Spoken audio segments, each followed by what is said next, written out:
Aku tidak pernah membayangkan akhir dari pernikahanku bukanlah pelukan, melainkan palu hakim yang diketuk 3 kali. Hari itu, aku duduk sendiri di bangku ruang sidang.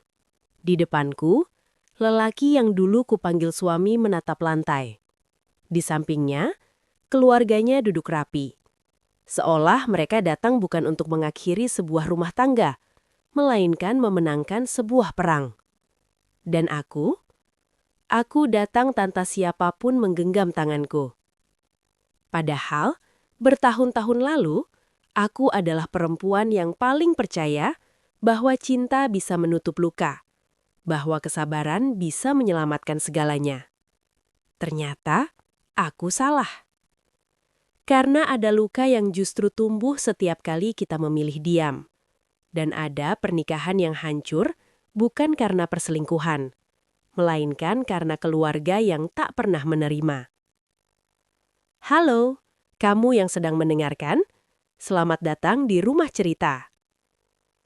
Tempat di mana kisah hidup diceritakan tanpa topeng, tanpa dilebihkan, dan tanpa menghakimi.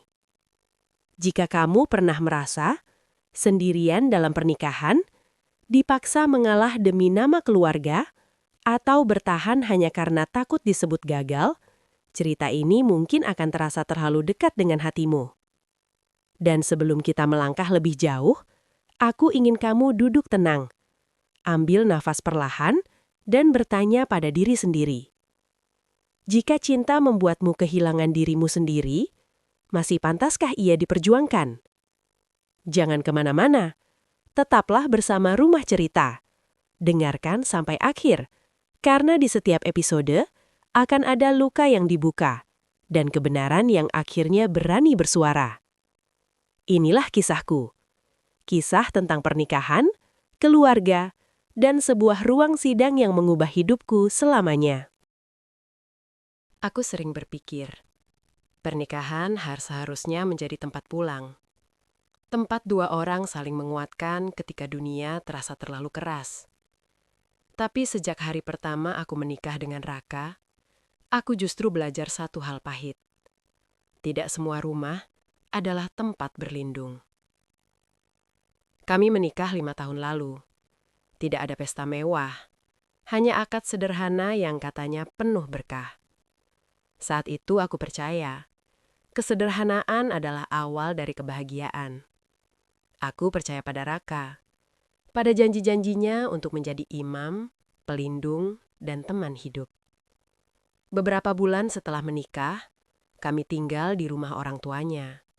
Katanya hanya sementara, sampai tabungan kami cukup untuk menyewa rumah sendiri. Aku mengangguk. Aku selalu mengangguk. Hari-hariku di rumah itu dimulai sebelum matahari terbit.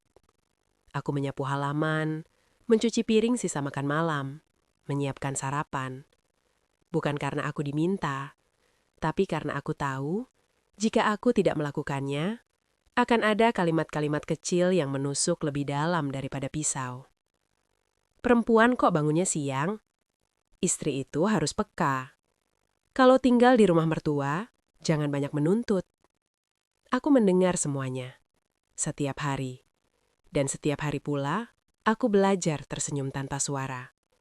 Ibu mertuaku bukan perempuan jahat. Ia hanya merasa rumah itu miliknya. Dan aku hanyalah tambahan yang harus tahu diri.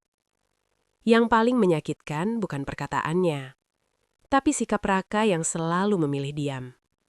Setiap kali aku mengadu, Raka hanya berkata, "Sabar ya, ibu memang begitu dari dulu." Kalimat yang sama, diulang bertahun-tahun, tanpa pernah ada usaha untuk berdiri di sisiku. Aku bekerja dari pagi sampai sore. Gajiku ikut membantu kebutuhan rumah. Tapi di mata keluarganya, aku tetap dianggap bergantung pada Raka. Makan malam menjadi saat paling sunyi. Kami duduk satu meja, tapi tak pernah benar-benar bersama. Aku merasa seperti orang asing yang kebetulan tinggal di sana. Suatu malam, setelah semua orang tidur, aku duduk di kamar gelap sambil menatap cincin di jariku. Aku bertanya pada diriku sendiri, apakah aku istri Atau hanya perempuan yang terlalu takut disebut gagal, hingga memilih bertahan dalam kesepian? Raka tertidur membelakangiku. Aku ingin membangunkannya. Ingin bertanya, kalau suatu hari aku benar-benar lelah, apakah kamu akan tetap di sisiku? Tapi aku tidak bertanya. Aku kembali memilih diam. Aku belum tahu saat itu bahwa diamku adalah awal dari segalanya. Bahwa dari rumah yang terasa utuh ini, aku sedang berjalan pelan-pelan menuju sebuah perpisahan yang kelak harus diputuskan di ruang sidang pengadilan. Aku mulai sadar, masalah dalam rumah tanggaku bukan lagi soal kata-kata ibu mertuaku. Bukan pula tentang rumah yang terlalu sempit untuk terlalu banyak kepala. Masalah terbesarnya adalah diam. Diam yang dipelihara, diam yang dibiarkan tumbuh, dan diam yang perlahan berubah menjadi jarak. Hari itu aku pulang lebih sore dari biasanya. Pekerjaan menumpuk, tubuh lelah, pikiranku kosong. Aku hanya ingin makan, mandi, lalu tidur tanpa harus mendengar apapun. Tapi begitu aku melangkah ke dalam rumah, aku langsung tahu suasana sedang tidak baik. Ibu mertuaku duduk di ruang tengah dengan wajah kaku. Beberapa piring kotor masih di meja makan. Belum sempat aku menyapa, ia sudah lebih dulu membuka suara. Perempuan kerja kok pulangnya sore terus? Lupa kalau sudah punya rumah. Nada suaranya tidak keras, tapi cukup untuk membuat dadaku mengencang. Aku menahan diri, mengganti sepatu, menggantung tas, lalu menjawab pelan. Maaf Bu, tadi ada pekerjaan tambahan. Ia mendengus. Kerja terus, kerja terus. Kalau rumah berantakan, siapa yang mau tanggung jawab? Aku menoleh ke arah Raka. Ia duduk di sudut ruangan, memegang ponsel. Tidak menatapku, tidak menatap ibunya. Seolah percakapan itu bukan urusannya. Saat itulah sesuatu di dalam diriku retak sedikit. Aku masuk ke dapur, mencuci piring sambil menahan air mata. Tanganku bergerak otomatis, sementara pikiranku bertanya hal yang sama berulang kali. Kenapa aku selalu sendirian di saat seperti ini? Malamnya, aku memberanikan diri bicara pada Raka. Kami duduk di kamar. Lampu redup, suara televisi dari ruang tengah masih terdengar. Aku capek, kataku pelan. Bukan soal kerja, tapi soal semua ini. Raka terdiam. Aku menunggu. Menunggu pembelaan. Menunggu satu kalimat sederhana yang mengatakan bahwa aku tidak berlebihan. Yang keluar justru, kamu jangan terlalu sensitif, ibu nggak bermaksud apa-apa. Kalimat itu seperti tamparan pelan. Tidak sakit di kulit, tapi menghancurkan di dalam. Aku cuma pingin kamu berdiri di sisiku sekali saja, ucapku. Sekali saja. Raka menghela napas panjang. Kamu tahu sendiri, aku di tengah-tengah. Aku tersenyum pahit. Di tengah-tengah artinya tidak pernah benar-benar memilihku. Malam itu aku menangis diam-diam. Bukan karena dimarahi, bukan karena lelah, tapi karena aku mulai merasa pernikahan ini hanya bertahan karena aku terus mengalah. Dan untuk pertama kalinya, aku bertanya pada diriku sendiri. Kalau aku berhenti diam, apa yang akan terjadi pada rumah tanggaku? Sejak percakapan malam itu, aku merasa ada sesuatu yang berubah. Bukan pertengkaran besar, bukan teriakan. Justru keheningan yang semakin panjang dan dingin. Raka menjadi lebih jarang bicara. Pulang kerja, makan, lalu langsung masuk kamar. Tidak ada lagi obrolan ringan sebelum tidur. Tidak ada lagi tanya, "Kamu capek?" Aku berjalan di dalam rumah itu seperti orang yang sedang berhati-hati menapaki lantai retak. Sedikit saja salah langkah, aku tahu akan ada suara yang menyalahkanku. Pagi itu, aku terlambat bangun. Tubuhku terasa berat. Kepalaku pusing sejak malam. Ketika aku keluar kamar, ibu mertuaku sudah berdiri di dapur. Jam segini baru bangun. Pantas saja rumah kayak kapal pecah. Aku ingin menjelaskan. Ingin berkata bahwa aku tidak enak badan. Tapi aku sudah terlalu sering menjelaskan. Dan terlalu sering dianggap berlebihan. Aku menyapu lantai tanpa berkata apapun. Setiap gerakan terasa lebih lambat dari biasanya. Siangnya, aku mendapat pesan dari Raka. Malam ini ada omongan keluarga. Kamu di rumah aja. Kalimat itu membuat perutku mulas. Omongan keluarga selalu berarti aku harus siap mendengar penilaian tentang diriku. Malam itu, ruang tamu terasa lebih sempit. Ibu mertua duduk di tengah. Raka di sebelahnya. Aku di seberang. Sendirian. Kamu itu istri, kata ibu mertuaku tanpa basa-basi. Bukan anak gadis lagi. Jangan mentang-mentang kerja, terus lupa kewajiban. Aku menatap Raka. Menunggu ia berkata sesuatu. Apa saja. Tapi ia hanya diam. Aku menarik napas panjang. Bu, saya kerja juga untuk bantu rumah ini. Saya nggak pernah berniat. Kamu jawab orang tua pakai nada begitu, potongnya. Pantas Raka jadi sering capek. Pulang ke rumah malah dapat tekanan. Hatiku seperti diremas. Sekarang aku bahkan dianggap penyebab kelelahan suamiku. Aku berdiri. Suaraku gemetar. Kalau saya salah, tolong bilang langsung ke saya. Tapi jangan terus menyalahkan saya di depan semua orang. Suasana langsung tegang. Raka akhirnya berbicara. Udah, jangan diperpanjang. Bukan untuk membelaku, tapi untuk menghentikanku. Malam itu, aku masuk kamar dengan langkah gontai. Aku duduk di lantai, bersandar di ranjang, dan menangis tanpa suara. Untuk pertama kalinya sejak menikah, aku merasa tak aman di rumah sendiri. Dan di antara isak tangisku, sebuah pikiran yang selama ini kutepis mulai muncul. Bagaimana kalau aku pergi? Aku belum berani mengatakannya. Belum berani melangkah. Tapi malam itu, aku tahu satu hal pasti. Rumah ini bukan lagi tempatku pulang. Pikiran tentang pergi tidak lagi terasa asing. Ia muncul setiap pagi ketika aku membuka mata. Setiap malam sebelum aku tertidur, dan setiap kali aku merasa keberadaanku hanya menambah masalah. Aku mulai mengemas barang-barang kecil secara diam-diam. Bukan koper besar, hanya pakaian secukupnya, dokumen penting, dan beberapa buku. Aku belum tahu kapan akan pergi. Aku hanya ingin siap jika suatu hari aku benar-benar tidak kuat lagi. Suatu sore, aku pulang lebih awal. Rumah sepi. Hanya suara kipas angin dan jam dinding yang berdetak pelan. Aku duduk di ruang tamu, memandangi dinding yang penuh foto keluarga. Semuanya tentang mereka. Tak satu pun tentang aku. Raka pulang menjelang maghrib. Ia kaget melihatku duduk diam di ruang tamu. "Kamu kenapa?" Tanyanya singkat. Aku menatapnya lama, mencari wajah lelaki yang dulu berjanji melindungiku. Yang kutemukan hanya lelah dan jarak. "Aku pengen pulang ke rumah orang tuaku sebentar," kataku akhirnya. "Hanya sementara." Raka terdiam, lalu menghela nafas. "Buat apa? Nanti orang-orang ngomong." Kalimat itu membuat dadaku sesak. Bukan, "Aku ngerti." Bukan, "Apa yang kamu butuhkan?" Tapi, orang-orang. "Aku cuma butuh tenang," jawabku pelan. "Di sini aku nggak bisa bernafas." Raka mengusap wajahnya.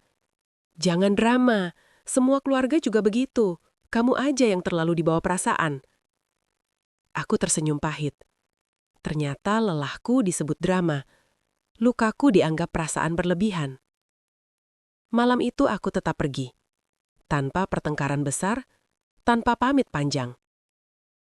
Ibuku menyambutku dengan pelukan yang lama. Aku menangis di bahunya seperti anak kecil. Untuk pertama kalinya setelah bertahun-tahun, aku merasa aman. Tapi rasa bersalah datang bersamaan dengan ketenangan. Pesan demi pesan dari Raka masuk. Ada yang menyalahkan, ada yang membujuk. Tak satu pun benar-benar memahami. Beberapa hari kemudian, ibu mertuaku datang. Wajahnya tegang, suaranya dingin. "Masalah rumah tangga jangan dibawa keluar," katanya. "Kamu bikin keluarga kami malu." Aku menunduk. Bukan karena aku salah, tapi karena aku lelah membela diri. Malam itu, aku sadar. Pergiku tidak dianggap sebagai tanda bahaya, melainkan pembangkangan. Dan untuk pertama kalinya, kata cerai tidak lagi terdengar seperti ancaman, melainkan kemungkinan. Pikiran tentang pergi tidak lagi terasa asing. Ia muncul setiap pagi ketika aku membuka mata, setiap malam sebelum aku tertidur, dan setiap kali aku merasa keberadaanku hanya menambah masalah. Aku mulai mengemas barang-barang kecil secara diam-diam. Bukan koper besar, hanya pakaian secukupnya, dokumen penting, dan beberapa buku. Aku belum tahu kapan akan pergi. Aku hanya ingin siap jika suatu hari aku benar-benar tidak kuat lagi. Suatu sore, aku pulang lebih awal. Rumah sepi. Hanya suara kipas angin dan jam dinding yang berdetak pelan. Aku duduk di ruang tamu, memandangi dinding yang penuh foto keluarga. Semuanya tentang mereka, tak satu pun tentang aku. Raka pulang menjelang maghrib. Ia kaget melihatku duduk diam di ruang tamu. "Kamu kenapa?" tanyanya singkat. Aku menatapnya lama, mencari wajah lelaki yang dulu berjanji melindungiku. Yang kutemukan hanya lelah dan jarak. "Aku pengen pulang ke rumah orang tuaku sebentar," kataku akhirnya. "Hanya sementara."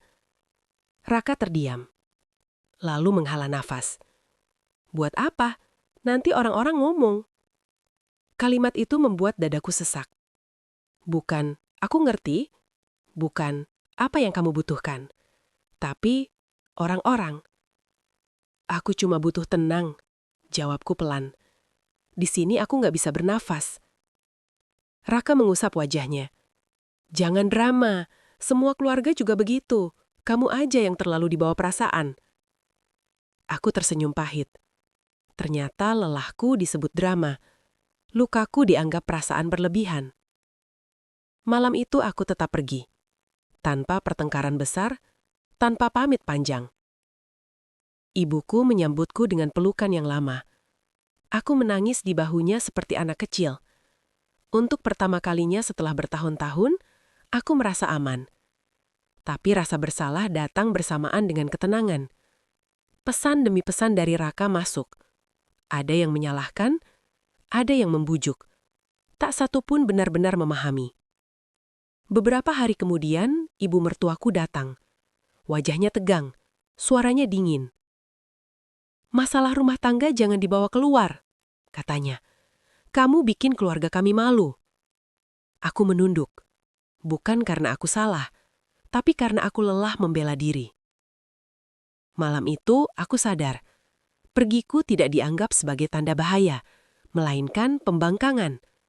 Dan untuk pertama kalinya, kata cerai tidak lagi terdengar seperti ancaman, melainkan kemungkinan.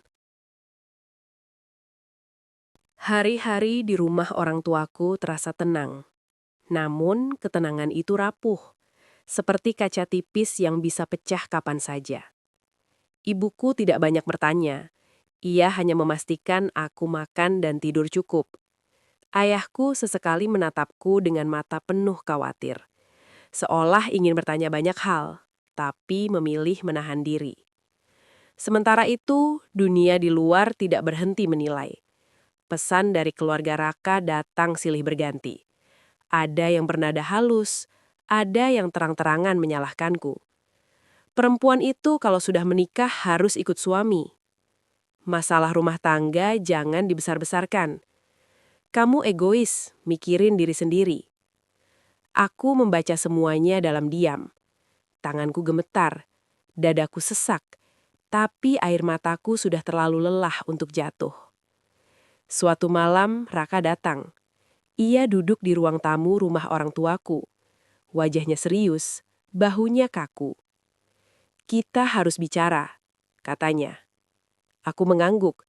Hatiku sudah lebih dulu tahu arah pembicaraan ini. "Keluargaku kecewa," lanjutnya. "Mereka merasa kamu nggak menghargai." Aku menatapnya. "Apa kamu tahu rasanya bertahun-tahun nggak dihargai?" Ia terdiam, lalu berkata pelan, "Aku capek, kita capek." Kalimat itu terdengar netral, tapi bagiku, itu seperti menyerah tanpa pernah berjuang. "Apa yang kamu mau?" tanyaku akhirnya.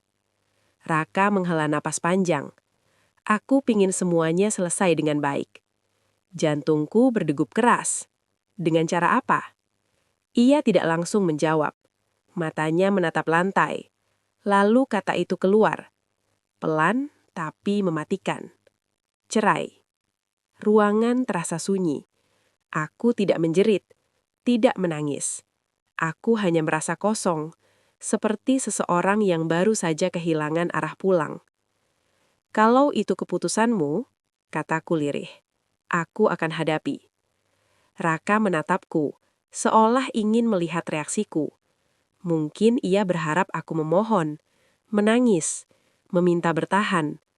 Tapi aku sudah terlalu lelah untuk memohon cinta yang tak pernah benar-benar dibelaku. Ia pergi malam itu tanpa menoleh lagi. Dan aku tahu, langkah selanjutnya bukan lagi soal perasaan, melainkan hukum. Karena cinta kami akan berakhir di ruang sidang. Aku tidak pernah membayangkan kisah cintaku akan berubah menjadi map coklat berisi dokumen. Nama kami tercetak rapi di kertas-kertas resmi, tanpa emosi, tanpa kenangan, tanpa air mata. Pagi itu aku datang ke kantor pengadilan agama ditemani ayah. Langkahku terasa berat, bukan karena takut, tapi karena aku sadar.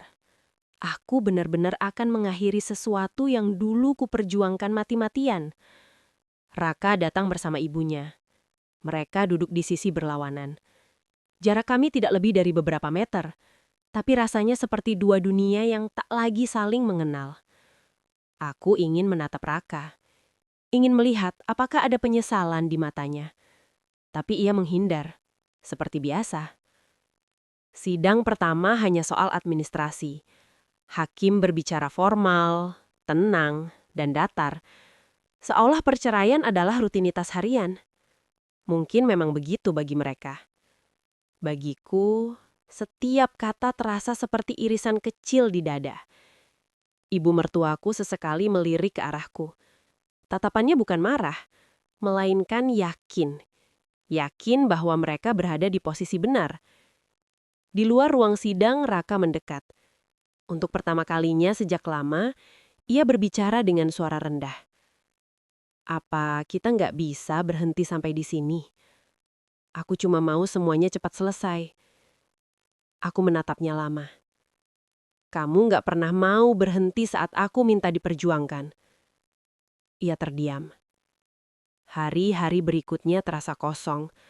Aku bolak-balik antara rumah, kantor, dan pengadilan. Malam-malamku dipenuhi mimpi aneh. Tentang rumah lama, meja makan, dan suara ibu mertuaku yang terus memanggil namaku. Setiap sidang membuka luka baru. Aku harus menjelaskan hal-hal paling pribadi di depan orang asing. Tentang pertengkaran, tentang diam, tentang rasa sendirian.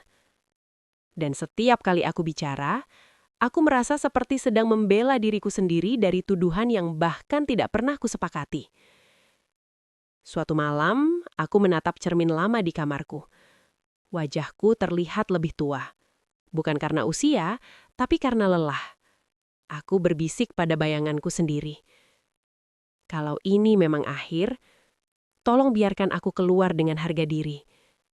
Aku tidak lagi ingin menang, aku hanya ingin selesai, tanpa kehilangan diriku sendiri. Ruang sidang hari itu terasa lebih dingin dari biasanya. Aku duduk tegak, tanganku saling menggenggam di pangkuan. Di hadapanku, hakim menatap berkas. Di sebelah sana, Raka duduk dengan wajah yang sulit kubaca. Hari ini bukan lagi soal administrasi. Hari ini adalah tentang cerita. Tentang siapa yang benar, siapa yang salah, dan siapa yang paling pantas dipertahankan. Hakim memintaku bicara. Suara di tenggorokanku sempat tercekak. Bukan karena aku tidak tahu harus berkata apa, tetapi karena aku harus menceritakan hidupku seolah itu hanya rangkaian kejadian tanpa perasaan. Aku mulai dari hal kecil. Tentang tinggal di rumah mertua, tentang komentar yang terus berulang, tentang bagaimana aku selalu diminta mengalah demi keharmonisan. Lalu aku sampai pada bagian tersulit. Suami saya tidak pernah memukul, kataku pelan. Tidak pernah berselingkuh. Tapi beliau juga tidak pernah membela saya. Suasana ruang sidang hening. Aku menelan ludah. Kesepian dalam pernikahan itu jauh lebih menyakitkan daripada pertengkaran. Aku tidak menangis. Air mataku seperti sudah habis jauh sebelum sidang ini dimulai. Tapi aku bisa merasakan dada sesak. Seolah ada sesuatu yang akhirnya keluar setelah lama terpendam. Giliran Raka bicara. Ia mengatakan aku terlalu sensitif. Bahwa ibunya hanya ingin yang terbaik. Bahwa aku pergi tanpa izin adalah bentuk pembangkangan. Setiap katanya seperti menarik kembali luka yang baru saja kujelaskan. Dan saat ibunya diminta bicara, aku tahu, aku harus siap mendengar hal-hal yang akan sulit kulupakan. Ia mengatakan aku bukan istri yang patuh, bahwa aku lebih mementingkan pekerjaan, bahwa aku tidak bisa menyesuaikan diri. Aku ingin berdiri dan membela diri, tapi aku tidak melakukannya. Karena untuk pertama kalinya, aku sadar, aku tidak perlu lagi meyakinkan siapapun. Ketika sidang ditunda, aku keluar lebih dulu. Di lorong pengadilan, kakiku gemetar. Ayah memegang bahuku erat. "Kamu sudah kuat," katanya pelan. "Cukup." Aku mengangguk. Untuk pertama kalinya, aku merasa didukung tanpa syarat. Aku menoleh ke belakang. Raka berdiri jauh, berbicara dengan ibunya. Ia tidak menatapku. Dan saat itu aku mengerti bahwa bukan ruang sidang yang memisahkan kami, melainkan pilihan yang sudah ia buat sejak lama. Menunggu putusan ternyata lebih menyiksa daripada sidang itu sendiri. Hari-hari berjalan lambat, seolah waktu ikut menahan napas bersamaku. Aku kembali bekerja, mencoba hidup normal. Rekan-rekanku tidak banyak bertanya. Mereka hanya menatapku dengan cara yang berbeda. Campuran antara simpati dan rasa ingin tahu. Setiap malam, aku pulang ke rumah orang tuaku. Rumah yang dulu terasa sempit, kini menjadi satu-satunya tempat aku bisa bernapas tanpa merasa diawasi. Ibuku sering duduk di sampingku saat aku menatap kosong ke depan. Ia tidak memberi nasihat panjang, hanya berkata, "Apapun hasilnya nanti, kamu tetap anak ibu." Kalimat itu sederhana, tapi menenangkan bagian diriku yang paling rapuh. Raka beberapa kali menghubungiku. Pesannya singkat, dingin, seperti formalitas yang terpaksa dijalani. "Aku harap kamu gak memperumit proses. Aku mau semuanya selesai baik-baik." Aku membaca pesan itu lama. Aku ingin membalas banyak hal. Tentang rasa sakit, tentang kesepian, tentang betapa mudahnya baginya mengatakan baik-baik setelah semua yang terjadi. Tapi aku tidak membalas apapun. Suatu sore, aku duduk sendirian di kamar. Aku membuka album lama di ponsel. Foto-foto awal pernikahan kami. Wajah kami tersenyum, penuh harap. Aku bertanya pada diriku sendiri, apakah perempuan di foto itu akan mengenali diriku yang sekarang? Aku sudah berbeda, lebih diam, lebih hati-hati, tapi juga lebih jujur pada perasaanku sendiri. Malam sebelum sidang putusan, aku tidak bisa tidur. Aku memejamkan mata sambil berdoa, bukan agar pernikahanku diselamatkan, melainkan agar hatiku cukup kuat menerima apapun yang akan terjadi. Karena aku tahu, putusan besok bukan hanya tentang status hukum, tetapi tentang akhir dari satu bab hidupku. Dan untuk pertama kalinya, aku tidak lagi takut pada kata akhir. Ruang sidang itu terasa lebih kecil dari biasanya. Udara di dalamnya berat, seolah setiap orang menahan napas. Aku duduk tegak, tanganku dingin, jantungku berdetak terlalu jelas di telinga. Raka duduk di seberang, wajahnya datar. Tidak ada kemarahan, tidak juga kesedihan yang kentara. Hanya ekspresi seseorang yang ingin semuanya cepat selesai. Hakim masuk. Kami berdiri, lalu duduk kembali. Aku menatap meja kayu di depanku. Permukaannya penuh goresan halus. Mungkin bekas tangan orang-orang yang pernah duduk di sini sebelumku. Orang-orang yang juga datang dengan cerita dan luka masing-masing. Hakim mulai membaca putusan. Kata-katanya formal, teratur, dan terasa jauh dari emosi. Tentang gugatan, tentang pertimbangan, tentang kesimpulan. Aku mendengarnya, tapi rasanya seperti mendengar suara dari ruangan lain. Dengan ini, pengadilan mengabulkan permohonan perceraian. Kalimat itu jatuh pelan, tapi berat. Aku menarik nafas dalam-dalam. Dadaku terasa kosong, bukan karena terkejut, melainkan karena bagian diriku sudah bersiap sejak lama. Palu diketuk. 1 kali, 2 kali, 3 kali. Suara itu menandai akhir yang tak bisa ditarik kembali. Aku menoleh sekilas ke arah Raka. Ia tidak menatapku. Ibunya menggenggam tangannya, seolah memastikan bahwa semuanya berjalan sesuai rencana. Aku berdiri. Langkahku pelan, tapi mantap. Tidak ada air mata, tidak ada kata-kata. Di luar ruang sidang, sinar matahari terasa menyilaukan. Dunia tetap berjalan seperti biasa. Orang-orang lalu lalang tanpa tahu bahwa satu pernikahan baru saja berakhir. Ayah berdiri di sampingku. Ia tidak bertanya apa-apa, hanya menepuk pundakku pelan.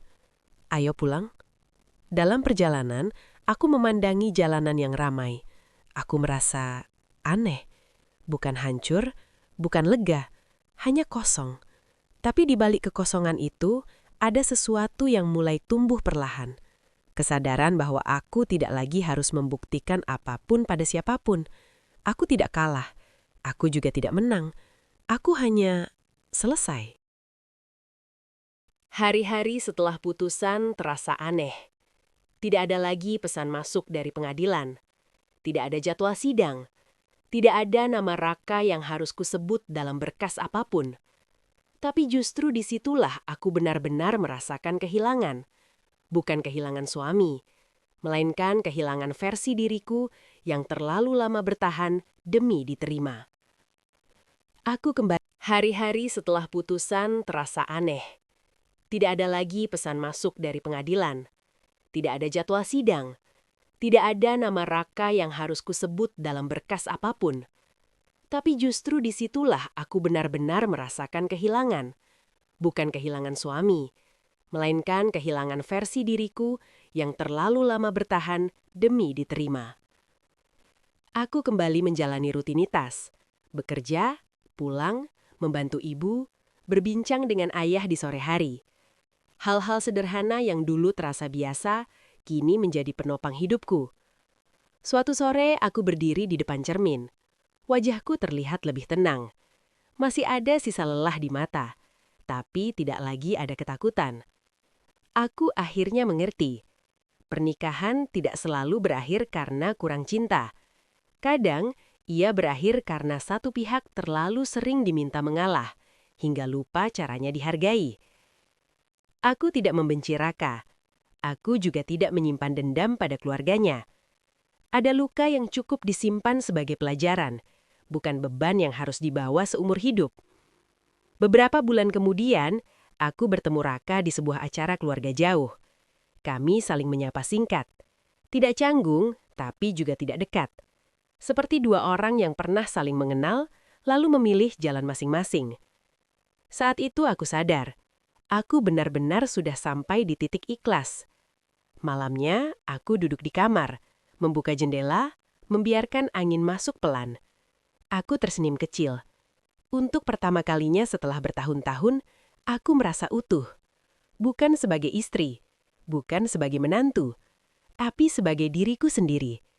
Dan untuk kamu yang mendengarkan cerita ini sampai akhir, terima kasih sudah tinggal. Jika kamu sedang berada di hubungan yang membuatmu terus merasa kecil, ingatlah satu hal. Bertahan bukan selalu tanda cinta, dan pergi bukan selalu tanda kalah. Inilah Rumah Cerita, tempat kisah hidup diceritakan apa adanya. Jika cerita ini menyentuh hatimu, jangan lupa dukung channel Rumah Cerita dengan subscribe, like, dan bagikan ke orang-orang terdekatmu. Tulis di kolom komentar, kamu mendengarkan dari kota mana atau bagian mana yang paling membuatmu terdiam. Sampai bertemu di cerita berikutnya, karena setiap rumah selalu punya cerita.